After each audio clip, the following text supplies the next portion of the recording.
महाराष्ट्र शिवाजी महाराजां काय आपण महाराष्ट्राला केलं बघा. हसू येतं, बाहेरच्या लोकांना हसतात लोक.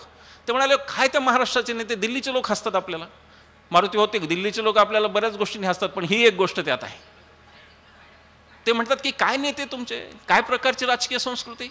झाला नगरसेवक की घेतली स्कॉर्पिओ, मागे लावलंच घड्याळ किंवा कोणतं पक्षाचं चिन्ह असेल ते. घड्याळच म्हणून नाही, जास्त घड्याळ दिसतं म्हणून घड्याळाचं बोललो आणि निघाला बाजारात. लोक विचार करतात, फाट्यावर उभा राहिलेला माणूस गावाचा विचार करतो की अरे काल काही नव्हतं याच्याकडून, माझ्याकडून ज्वारी उसली नेत होता. झाला जिल्हा परिषदेत सदस्य, बघा काय झालं. पंचायत समिती आला, बघा काय झालं, कुठे गेला, कुठल्या कुठे. थिएटर काय विकत घेतो, गावातल्या लॉज काय विकत घेतो, सगळा गावच विकत घेतो.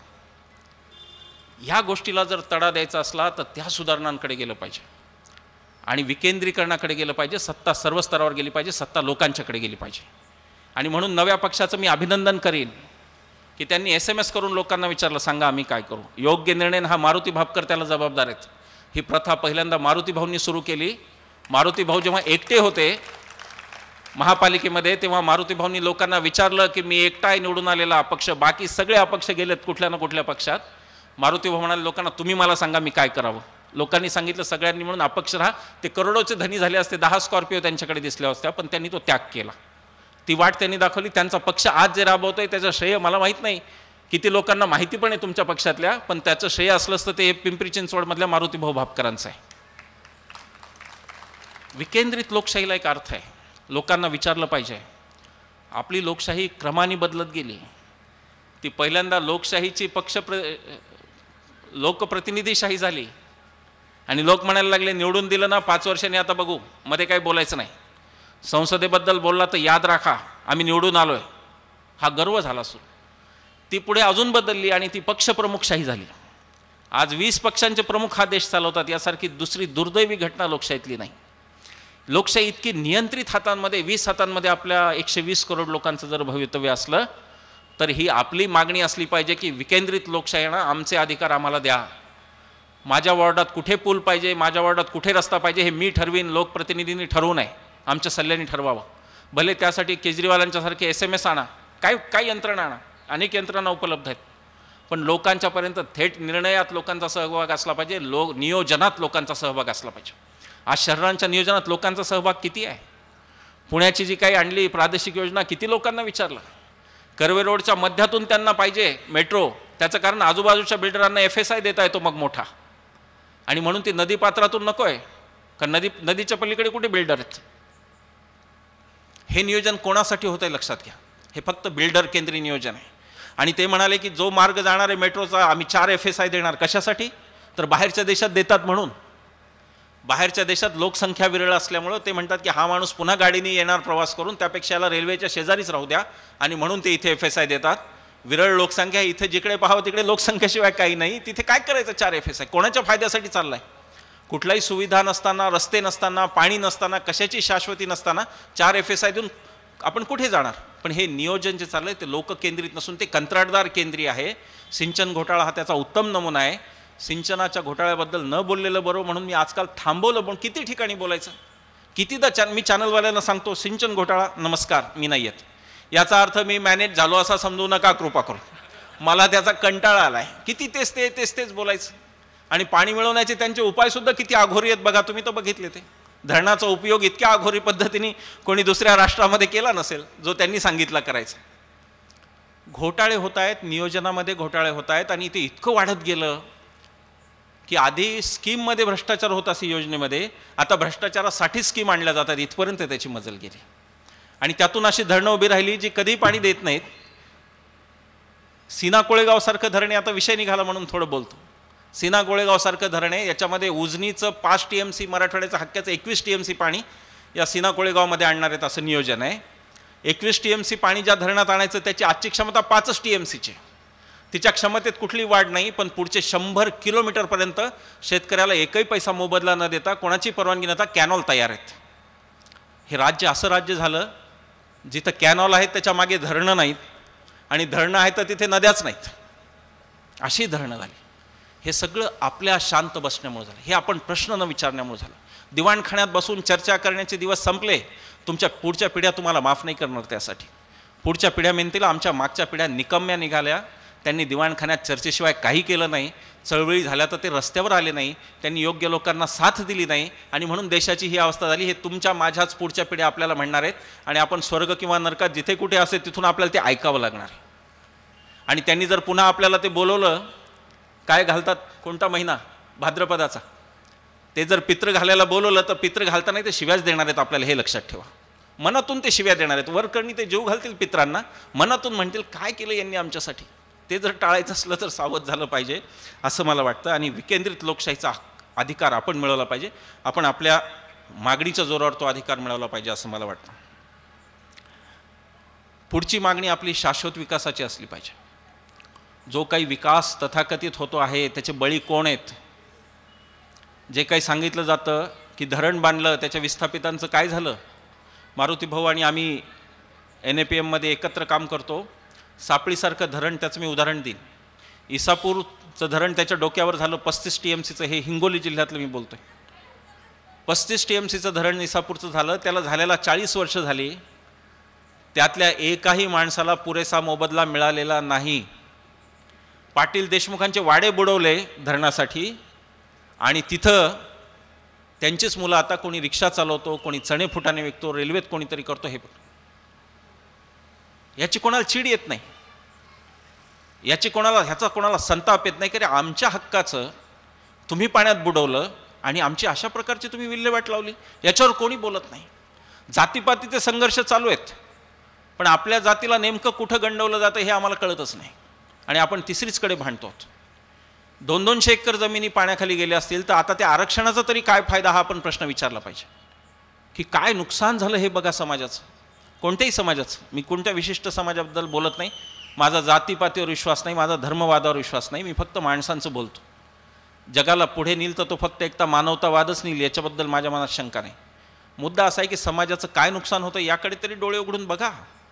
की जी माणसं बेघर झाली, अशा 11,000 लोकांचं पुनर्वसन कुठेही झालं नाही, आणि ते धरण फक्त 20% क्षमतेने वापरलं जातं. ते धरण असताना त्याची क्षमता न वाढवता दुसरं धरण सापळीचं त्यांना करायचं आहे 7,000 एकर आणखी जमीन घेऊन. हे का चाललं आहे? विचित्र धरण राज्यातलं असं दुसरा उदाहरण नसेल म्हणून 1 मिनिटात सांगतो. या सापळी धरणाचं करताना सरकारने असं म्हणलं की आम्ही 5,431 हेक्टर जमीन याच्यात बुडवणार आहे. 5,431 हेक्टर, आणि त्यातून आम्ही पुढे 600 हेक्टर जमीन भिजवणार. हा तुघलकी कारभाराचा उत्तम नमुना, यापेक्षा वेगळा नमुना आहे. अशा प्रकारची धरणं तुमच्या माझ्या मूकसंमतीने येत आहेत. तुमच्या माझ्या मतदानाला पैसे घेण्यातून ही धरणं येत आहेत, आणि तुमच्या माझ्या गप्प राहण्यातून हे होतं आहे. याला टाळायचं असेल तर विकास करताना हा प्रश्न विचारला गेला पाहिजे की हा विकास शाश्वत आहे का, चिरस्थायी आहे का, तो निसर्गाच्या कसोटीवर टिकतो का. पश्चिम घाटाला मंत्र्यांसारखे लोक विरोध करतात आणि सांगतात की तिकडे आलात तर तंगडं तोडून, त्यांची तेवढीच खरं म्हणजे योग्यता असते, त्यांनी तेच बोलावं, त्यांना त्यापेक्षा वर बोलता येणार नाही. पश्चिम घाट विध्वंस किती करायचा त्याचा हे विकासवाल्यांनी ठरवलं पाहिजे. हे सगळ्या पक्षांना आपण प्रश्न विचारले पाहिजेत. जेव्हा किंवा सगळ्या पक्षांचे लोक आपल्याकडे मतदान घेण्यासाठी तेव्हा आपण विचारलं पाहिजे की पश्चिम घाट राहिला नाही ते भारताचा मान्सून राहणार नाही, भारतात पाऊस पडणार नाही, त्याचं सांगा काय नियोजन तुम्ही केलं. 37% फक्त वनसंपदा आपली शिल्लक आहे, लक्षात घ्या, 100 पैकी पश्चिम घाटातली. आणि ती जर अशा पद्धतीने नारायण राणेंच्या हव्यासाला बळी पडून जर जाणार असेल तर नारायण राणेंच्या घरची लोकशाही नाही हे राणेंना आपल्याला ठणकावून सांगता आलं पाहिजे सगळ्यांना, नाहीतर आपल्या लोकशाहीला काही अर्थ उरणार नाही. माधव गाडगीळ समितीचा अहवाल, कस्तुरी रंगन समितीचा अहवाल, प्रत्येक अहवालाच्या बाबतीत फक्त आणि फक्त एक प्रकारे त्याची विल्हेवाट लावण्याचं काम चाललं आहे. कोणत्याही अहवालाबद्दल सरकार गंभीर नाही, आणि म्हणून पश्चिम घाट राहणं हे तुमच्या माझ्या पुढच्या पिढ्यांचं गरजेचं आहे. पुढच्या पिढ्यांना पाऊस नक्की लागणार आहे याच्यावरती तरी आपलं एकमत आहे असं मी समजतो. पाऊस पडला नाही तर तुमच्या पुढच्या पिढ्या जगणार नाहीत. पर्यावरण राहिलं तर तुमच्या पुढच्या पिढ्या जगण्याची शक्यता नाही, आणि म्हणून हा जो विध्वंस सरकारी वरवंट्याखाली चालला आहे त्याकडे लक्ष दिलं पाहिजे. जैतापूरमध्ये विचारलं पाहिजे की पर्यायी नीती काय तुम्ही स्वीकारली. आज असं सांगितलं जात आहे मित्रहो की वीज ही येणारी जी आहे, सौर ऊर्जा ही महाग आहे, ही गोष्ट खरी आहे. पण सौर ऊर्जा महाग का राहिली? सौर ऊर्जेचं वर संशोधन करणारं एकही केंद्र भारतात विकसित होऊच दिलं गेलं नाही. अंडी उबवणीवर संशोधन करणारं केंद्र पुण्यात आहे, पण सौर ऊर्जा जी सगळ्यात महत्त्वाची या देशावर 10 महिने सूर्य असतो, याच्यामध्ये संशोधन साहेब करणार नव्हता, ते आपल्याला करायला पाहिजे होतं. 66 सरकारच्या वर्षाच्या सगळ्या सरकारांनी त्याचे दुर्लक्ष केलं, कारण त्यांना मोठे मोठे अणुप्रकल्प पाहिजेत जैतापूरसारखे. त्यांना मोठ्या अणुभट्ट्या घेण्यात 1-1 लाख कोटीची कंत्राटं मिळणार आहेत, म्हणून त्यांना हे नको आहे. पुण्यामध्ये एक वैज्ञानिक आहेत, ते पुणे महापालिकेत गेले होते. ते म्हणले तुमचा सगळा कचऱ्याचं नियोजन मी फक्त 20 लाखात करतो. महापालिकेने मला 20 लाख रुपये द्यावेत, मी पुणे शहराच्या सगळ्या कचऱ्याचं नियोजन करतो. डॉक्टर आनंद कर्वे हे त्यांचं नाव, मी करतो. सगळे नगरसेवक सगळ्या पक्षाचे हसायला लागले, म्हणे अहो 20 लाखात होतं काय, तुम्हाला काय द्या ना आम्ही काय ठेवा, काहीतरी चांगलं तर आणा, हे काय घेऊन आलात म्हणे, हास्यास्पद. इथे आपण उभं राहिलं पाहिजे. आपण प्रश्न विचारला पाहिजे की 1 लाख कोटीची अणुभट्टी, जे बाद झालेलं तंत्रज्ञान फ्रान्समधलं आरेवा कंपनीचं, युरोपातल्या देशांनी नाकारलेलं, का सांगितलं जातं आहे आम्हाला अनिल काकोडकरांकडून सुद्धा की आता अणुऊर्जेला पर्याय नाही? काय संशोधन केलं?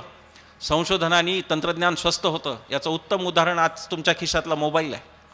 मोबाईलचे सुरुवातीचे दर काय होते बघा. मी 98ला मोबाईल घेतला, त्यावेळेला इनकमिंग कॉलचा दर 7 रुपये होता आणि आउटगोईंगचा दर 14 रुपये होता. आणि संक्रांतीच्या आदल्या दिवशी मला बायकोनी फोन करून हरभरे कुठून आणायचे याविषयी माझं ज्ञान वाढवलं. मला 3 मिनिटाचा कॉल झाला, 21 रुपये बिल आलं आणि 5 रुपयाचे हरभरे त्यावेळेला मी घरी नेले. एक गमतीदार SMS फिरतोय सगळीकडे की काळ असा आला की एक काळ असा होता की वडापाव 2 रुपयाला होता आणि मोबाईलला 8 रुपये लागत.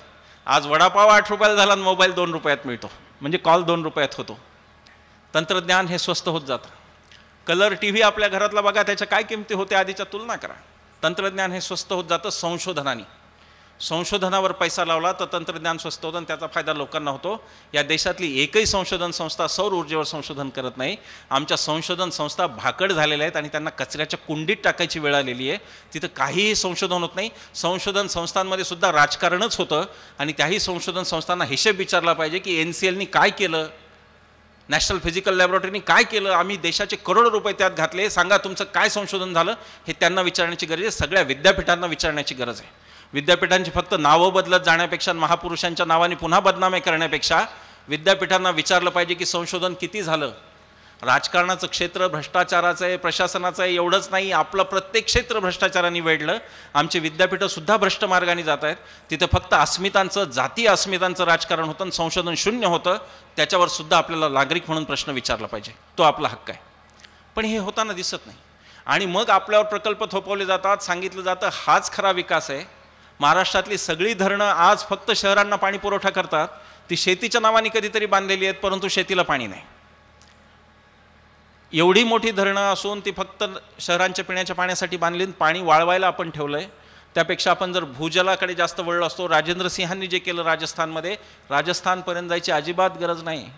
हिवरे बाजारमध्ये पोपटरावनी केलं, विजय अण्णा बोराडेंनी केलं, अण्णा हजारेंनी केलं, अंकोलीच्या देशपांडेंनी केलं, प्रत्येकाने हे केलं आहे.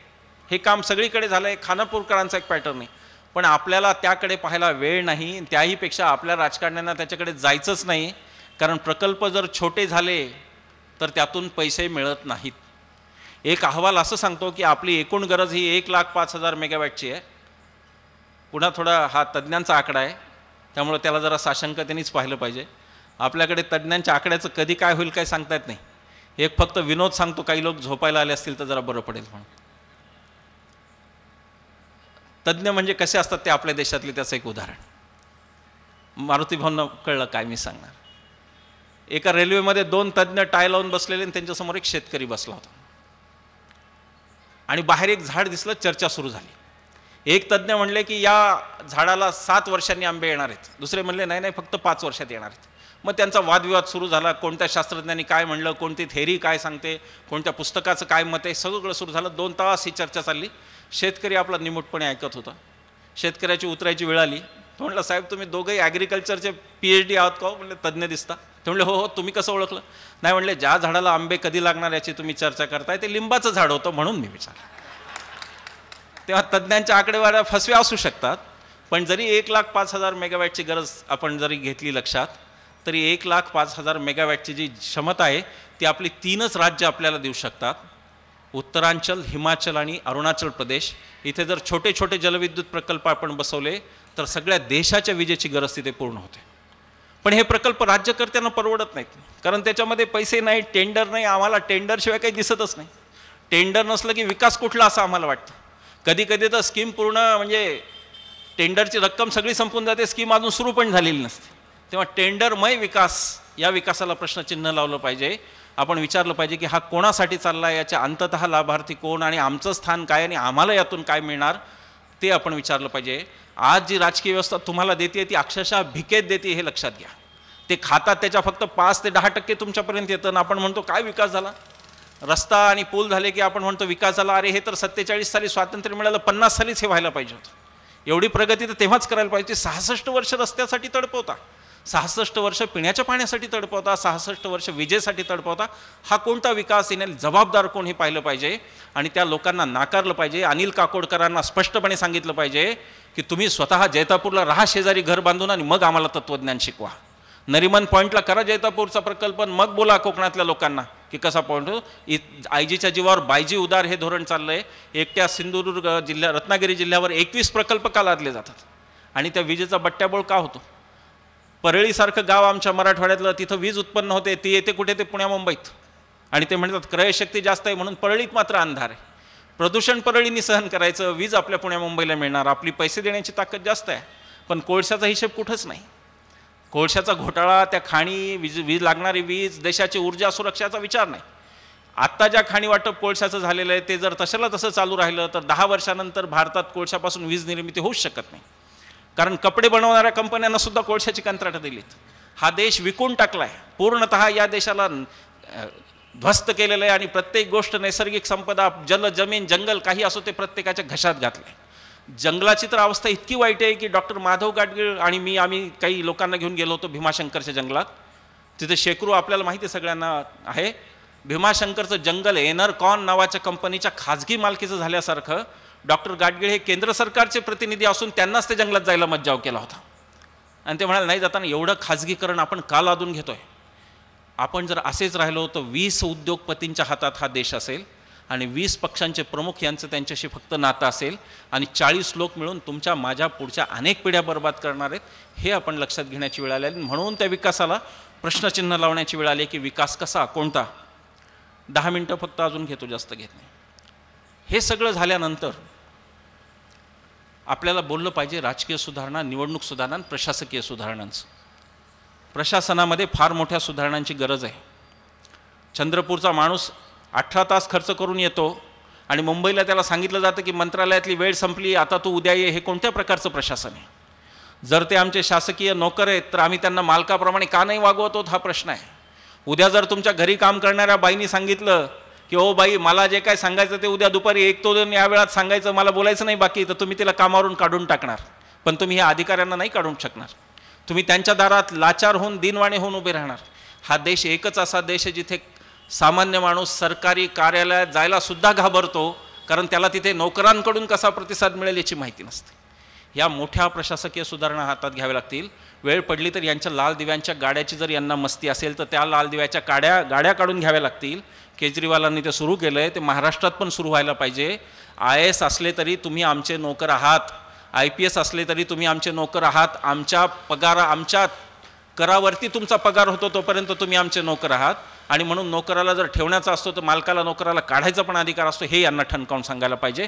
अशा अनेक प्रशासकीय सुधारणांची गरज आहे. पुन्हा तो मुद्दा विकेंद्रीकरणाशी निगडीत होतो की चंद्रपूरचा माणूस 18 तास खर्चून येत असेल आणि मग जर तो म्हणत असेल की मला वेगळं राज्य पाहिजे, तर त्याचं काय चुकलं? ते ह्या व्यवस्थेला आलेलं कटू फळ आहे. लोक राज्य वेगळं मागतायत, लोक भारतातून वेगळं पाकिस्तान मागत नाही आहेत. याच भारतात राहून ते वेगळं राज्य मागतायत आणि तो त्यांचा न्याय्य हक्क आहे. कारण त्यांना जर फक्त अन्यायाशिवाय त्यांच्या काही वाटायला गेलं नसेल तर ते म्हणतील की हो आम्हाला आमची राजधानी नागपूर पाहिजे, आम्हाला राजधानीत 5 तासात पोचता आलं पाहिजे. हा त्यांचाही हक्क आहे, जसा पुण्याच्या लोकांचा आहे तसा त्यांचाही हक्क आहे. म्हणून जे कोणी पंचतारांकित बसून मुंबईमध्ये सांगतात की अस्मितांचं राजकारण करतात की महाराष्ट्र तुटू देणार नाही, त्यांना विचारलं पाहिजे की एकदा AC मधून बाहेरून बघा चंद्रपूरमध्ये काय घडतंय, बघा गडचिरोलीत काय घडतंय, लोक कसे जगतायत, बघा गडचिरोली आदिवासी कसे मुंग्या खाऊन जगतायत. ते ह्यांना सांगितलं पाहिजे जे नुसते भाषेचे, जातीची अस्मिता आणि खरं म्हणजे राज्याची अस्मिता आणि भाषेची अस्मिता याच्या पुढे जात नाहीत. आणि ते परिघात बसून मुंबईला AC मध्ये बसून सांगणार की महाराष्ट्र तुटू देणार नाही, का फक्त तुमची ठेव आहे काय महाराष्ट्र? ती नागपूरच्या पण माणसाची, ती औरंगाबादच्या माणसाची, ते त्यांचा निर्णय घेतील. अशा प्रकारची हुकुमशाही राजकीय नेतृत्वानी करू नये जर त्यांना सुबुद्धी असली तर. नाहीतर लोक रस्त्यावर येतील आणि संघर्ष पेटतील. पुढच्या काळात कदाचित महाराष्ट्राचे 3-4 तुकडे झालेले आपल्याला दुर्दैवानी सुदैवानी काही म्हणा पाहायला मिळणार आहेत. त्याचं कारण आपल्या गव्हर्नन्सशी रिलेटेड आहे, आपल्या शासन प्रशासनाशी निगडीत आहे.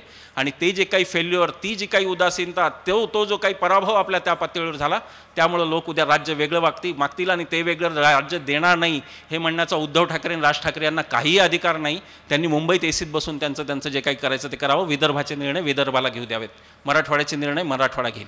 याचा अर्थ मी फुटीला समर्थन करतो असं अजिबात घेऊ नका. हे राज्य एक राहिलं तर मलाही हवं आहे. पण जेव्हा धाकट्या भावाची भावना होते की मोठ्या भावाने मला लुबाडलं, त्यावेळेला वाटणी अपरिहार्य असते. आणि मोठा भाऊ जोपर्यंत विश्वास देऊ शकत नाही की तू माझा धाकटा भाऊ आहेस आणि मी तुला माझ्या इतकंच किंबहुना माझ्यापेक्षा 2 गोष्टी जास्त देईल, तोपर्यंत हा विश्वास निर्माण होऊ शकत नाही. आणि म्हणून विदर्भ मराठवाड्याला स्वार्थी अप्पलपोटे म्हणण्यापेक्षा त्यांच्या भावनांना समजून घेतलं पाहिजे. 3 मराठी भाषिक राज्य झाली, त्यांनी काही फरक पडत नाही. आपण सगळे भारतातच राहणार आहोत. सोय मात्र लोकांची होणार आहे. कदाचित राजधानीत त्यांना 5 तासात पोहोचता येणार आहे आणि त्यांची प्रशासकीय सोय होणार आहे. आणि म्हणून प्रशासकीय सुधारणांचा एक अजेंडा छोटी राज्य करावीत का इथपर्यंत जाऊन भेटतो. त्या राज्यांचं मी समर्थन करतो, कारण छोटं राज्य झाल्यावर निदान त्यांना बघता येतं. पश्चिम महाराष्ट्राने जर पाणी पळवलं तर मराठवाड्याला हात धरून बसण्याशिवाय पर्याय नसतो. त्यांचं राज्य झाल्यावर ते म्हणतील आमच्या हक्काचा केंद्राचा निधी येईल, आम्ही आमचं त्यातलं बघू. तोही प्रश्न मी फार एकांगीपणे मांडणार नाही की फक्त सगळा दोष पश्चिम महाराष्ट्र, हेही मी म्हणणार नाही. पण मी असं जरूर म्हणणार की संतुलित विकास न झाल्यामुळं आज आपल्याला विजय केळकर समिती नेमावी लागली. अनुशेषाचा मुद्दा वर्षानुवर्ष चालू आहे. हे मुद्दे थेट भ्रष्टाचाराशी याचा संबंध येतो, थेट केंद्रीकरणाच्या सत्तेशी याचा संबंध येतो. आणि म्हणून हे विषयसुद्धा भ्रष्टाचार विरोधी चळवळींना वर्ज्य नसावेत. या विषयावरसुद्धा मंथन झालं पाहिजे, सर्वांगीण विचार झाला पाहिजे असं मला वाटतं. शेवटच्या गोष्टीकडे मी येणार आहे आणि त्यानंतर मी थांबणार आहे. मी आत्तापर्यंत नेत्यांकडे बोट दाखवलं का, शासनाकडे बोट दाखवलं, मी माझ्याकडे बोट कधी दाखवणार हा प्रश्न आहे. आणि नागरिक म्हणून आपली भूमिका काय हाही प्रश्न आहे. मतदानाला पैसे घेऊ नका हे तर त्यांनी सांगितलंच, पण त्याबरोबर मतदान झाल्यानंतर स्वस्थ झोपून राहू नका 5 वर्ष, हेही आपल्याला लक्षात घेतलं पाहिजे. लोकशाहीला हाताला धरून चालवली नाही तर देशात वेगळी हुकुमशाही येण्याचा धोका आहे. आणि ती येत चाललेली आहे, ती कॉर्पोरेट क्षेत्राची हुकुमशाही आहे. ती आपल्याला लवकरच आपला ताबा घेईल हे मी आपल्याला सांगतो. उद्या जर एखादा कॉर्पोरेट क्षेत्र म्हणलं की आता इथली पिंपळे निलखमधली 400 घरं उठवा, इथे कारखाना काढायचा, तर आश्चर्य वाटू देऊ नका. आजचं जे राजकारण चाललंय ते तुम्हाला धरून चाललंय, तुमच्या मताला धरून चाललंय. हे राजकारण एकदा तुम्ही अजून निष्प्रभ झालात, एकदा तुमच्या हातातली सगळी शक्ती संपवून टाकली की हेही राजकारण होणार आहे. तुमची संघटनेची शक्ती राजकीय पक्षांनी संपवलेली आहे. तुमच्यात आणि माझ्यात जातीची भांडणं लावून ती संपवलेली आहेत, अस्मितेची भांडणं लावून संपवलेली आहेत, भाषेची भांडणं लावून संपवलेली आहेत, कधीकधी आरक्षणाचं राजकारण आणून आपली एक राहण्याची शक्ती संपवलेली आहे. या शक्तीला खिळखिळ्या करणारे अनेक शक्ती बाहेर काम करत आहेत, त्या राजकारणाच्या बाहेर पण आहेत. आणि जातीजातीत कसा विसंवाद होईल, प्रत्येकाला कसं एकमेकांपासून तोडलं जाईल, हे त्यांचं मिशन आहे. त्यांना त्यासाठी कमिशन मिळतं का काय ते आपण विचारायला नाही पाहिजे. पण ही गोष्ट घडते. समाजात तेढ निर्माण करणं, जातीमध्ये धर्मामध्ये द्वेषाच्या भिंती करणं, भाषिक अस्मितेवरून करणं, हे घडतंय. आणि त्याला राजकारण पर्यायी म्हणून मग दबावाचं राजकारण, कोणीतरी काय खळखट्याक काय म्हणतात लोक, असल्या राजकारणाची सगळ्याची परिणिती फक्त आणि फक्त तुम्हाला आणि मला तोडण्यात आहे. जर आपण एकत्र मिळून राहिलो तर या कोणाची बिशाद नाही आपल्याला वाटेल येण्याची. त्यांना जेव्हा कळेल की जनता एक आहे सगळी, तेव्हा आपोआप ते आपल्या एकीचे गोडवे गाऊ लागतील, एवढं लक्षात ठेवा. आणि म्हणून संघटन नागरिकांचं कसं होणार हा माझा पुढचा प्रश्न आहे. आपल्याकडे काही सोयी राजकारण्यांनी फार पूर्वीपासूनच करून ठेवल्यात. आणि त्याचं एक उत्तम उदाहरण म्हणजे आपलं नागरिकशास्त्र आहे. मी हा मुद्दाम सगळ्या भाषणांमधून माझा मांडतो की इतिहास जो घडून गेला, इतिहासाबद्दल मला आदर आहे नामदेवरावजी, आणि इतिहासाचा मलाही अभिमान आहे माझ्या इतिहासाचा.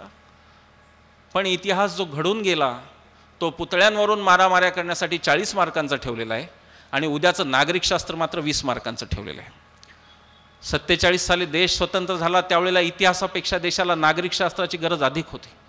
जो देश नव्याने स्वातंत्र्य घेऊ पाहतो, नव्या आकांक्षांनी जगू पाहतो, स्वतःचं काहीतरी निर्माण करू पाहतो, त्या देशाला चांगले नागरिक ही त्याची प्राथमिक तयारी होती, ती पहिली अट होती.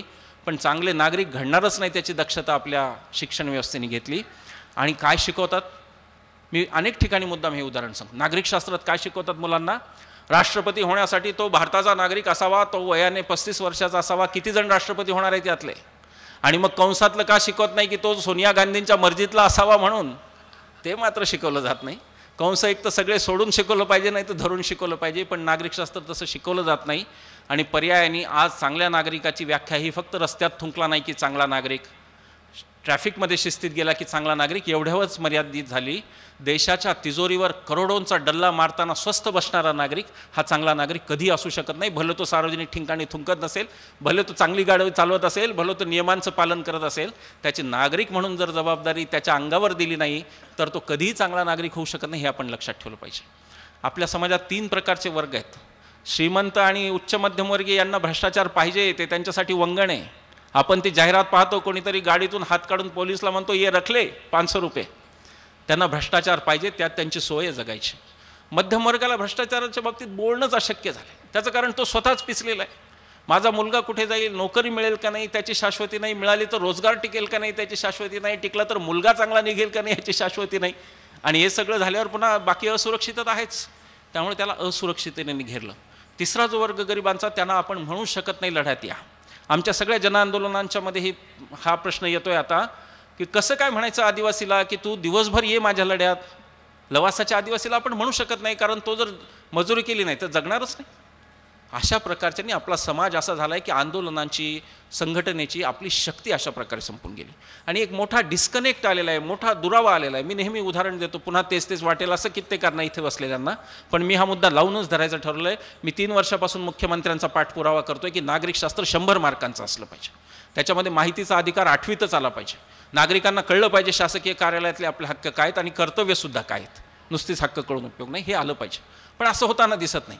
प्रभात भांडारकर सारख्या उच्चभ्रू वस्तीमध्ये मी नेहमी उदाहरण देतो की 100 जर लोक पकडले आपण फिरायला जाणारे, सकाळी कुत्र्याला घेऊन फिरायला जात असलेले, आणि त्यांना विचारलं की अमेरिकन ग्रीन कार्ड मिळण्याची पद्धत काय, तर त्या 100 पैकी 90 लोक खडाखडा माहिती सांगतात. अमेरिकेच्या अधिकारापेक्षा चांगली अचूक माहिती सांगतात. नंतर विचारा आपल्या भागातलं रॅशन कार्ड कुठे मिळतं, 10 पण लोकांना माहिती नाही. हे काय, कुठली लोकशाही आम्ही घेऊन जगतोय. मी अनेक उच्चभ्रू सभांमध्ये जातो, लायन्स क्लबच्या, रोटरी क्लबच्या, आणि मी विचारतो त्या सभांमध्ये की या तुमच्यामध्ये बसलेल्यांपैकी किती लोकांनी अमेरिकेचं व्हाईट हाऊस पाहिलंय. त्याच्यावर चांगले 35-40% हातवर होतात. पण मी विचारतो देशाची संसद किती लोकांनी पाहिली, त्यावर दुर्दैवाने हात येत नाही. ज्या देशाचे नागरिकच असे असतात त्या देशाला भवितव्य नसतं, हे लक्षात घ्या. कोणी महासत्ता म्हणो, कोणी आनंदी राष्ट्र म्हणो, कोणी क्रांती झाली म्हणो, कोणी म्हणो की हा देश बघा काय होणार आहे. त्या देशाचं नागरिकत्व जर एवढं दुर्बल असलं तर त्या देशाला भविष्य नाही. बाकीच्या देशांनी पहिल्यांदा नागरिकत्व बदललं. सिंगापूरमध्ये त्यांनी मिलिटरी सक्तीची केली 1 वर्षाची शिक्षणानंतर. आपण तसे कुठलेही उपाय घ्यायला तयार नाही. त्याचं कारण मतदार राजा नाराज होईल, आणि मतदार राजा नाराज झाला तर काय करायचं. शेख चिल्ली